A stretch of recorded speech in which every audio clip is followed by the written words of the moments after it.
எதுவுமே அளவோட இருந்தாதான் நல்லது. அளவுக்கு மிஞ்சினால் ஆபத்துதான். கோடைக்கால வெயில் அமைதியா வந்தாலும் ஆபத்து மிகுந்தது. பொறுமையா போய் சாப்பாடு வாங்கிட்டு வந்துடுவோம். வெயில பார்த்தா சோறு கிடைக்காது. பொதுவாக உடல் வெப்பம் அதிகமானால் ஹைப்போதாலமஸ் உடல் வெப்பத்தை கட்டுப்படுத்தும்.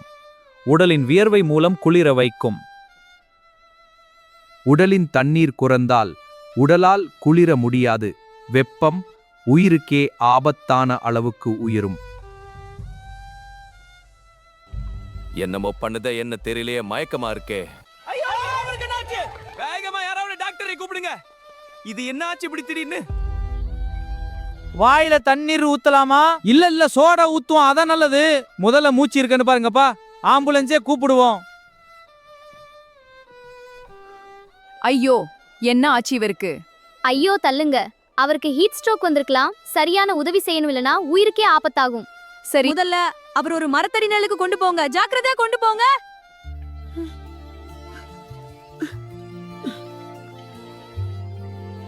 உடம்பை குளிர வையுங்கள். மயக்கத்திருந்தா கண்டிப்பா வாயில் தண்ணீர் ஊத்தக்கூடாது. உடம்பை குளிர வையுங்கள். ஒரு பக்கமாக படுக்க வைங்கள், அப்போதான் மூச்சு தடையாகாம இருக்கும். இது ரொம்ப முக்கியம். நேரா படுக்க வச்சா நாக்குள்ள மடிஞ்சு மூச்சு உள்ள போகாது. அதான் இப்படி படுக்க வைக்கணும்.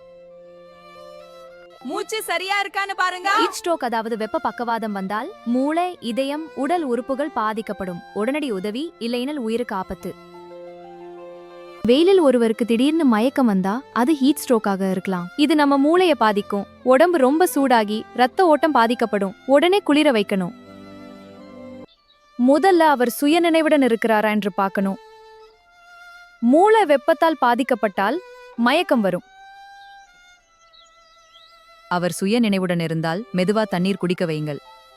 தண்ணீர் உடலை குளிர வைக்கும். அவரை நிழலுக்கு கொண்டு போங்க. காற்றோட்டம் கண்டிப்பா இருக்கணும். தலையில் தண்ணீர் ஊட்டலாம் அல்லது ஈர துணி வையுங்கள். இந்த இடங்களில் இரத்த ஓட்டம் அதிகம், குளிர்வது வேகமாக நடக்கும். ஆனா அவர் மயக்கத்திருந்தா வாயில் தண்ணீர் ஊற்றக்கூடாது. உடனே ஆம்புலன்ஸ் அழைக்கணும்.